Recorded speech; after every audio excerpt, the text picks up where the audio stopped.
مثال کے طور پر ایک ایتھیسٹ تھا، تو وہ کہتا ہے جی کہ میں نے اسلام اس لیے چھوڑ دیا.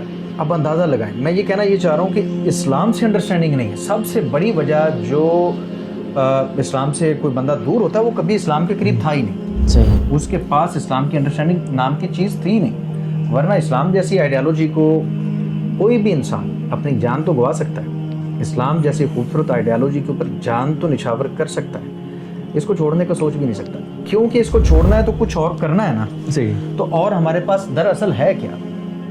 ہمارے پاس کچھ بھی نہیں ہے. مثال کے طور پہ کون سی آئیڈیالوجی ہے کہ بھئی میں اسلام کو چھوڑ دوں، ایتھیزم کی طرف چلا جاؤں جس کا نہ کوئی سر ہے نہ پیر ہے؟ سب سے پہلی وجہ میں یہ سمجھتا ہوں کہ جو یہ پوسٹڈ بن رہے ہیں ان کو آپ اسٹڈی کر کے دیکھیں. آپ دیکھیں گے کہ ایک کامن چیز ہے کہ اسلام وہ پہلے بھی فالو نہیں کر رہے تھے.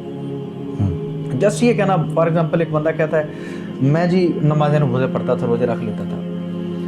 تو اسلام جسٹ نماز پڑھنے کا اور روزہ رکھنے کا نام نہیں ہے. اسلام پریکٹیکلی ایک پورے کا پورا نظام حیات ہے بالکل. جس کے اندر نماز روزہ تھا. کہ ایک بندہ نماز پڑھ رہا ہے اور یا اس نے روزے رکھے ہیں تو اس سے ہم یہ نتیجہ نکال لیں کہ اس نے مکمل طور پر اسلام کو سمجھ لیا ہوگا. یہ ایک غلط فہمی ہے. میں مثال کے طور پہ کہتا ہے جی کوئی میں فلاں بندہ تھا، میں حافظ قرآن تھا.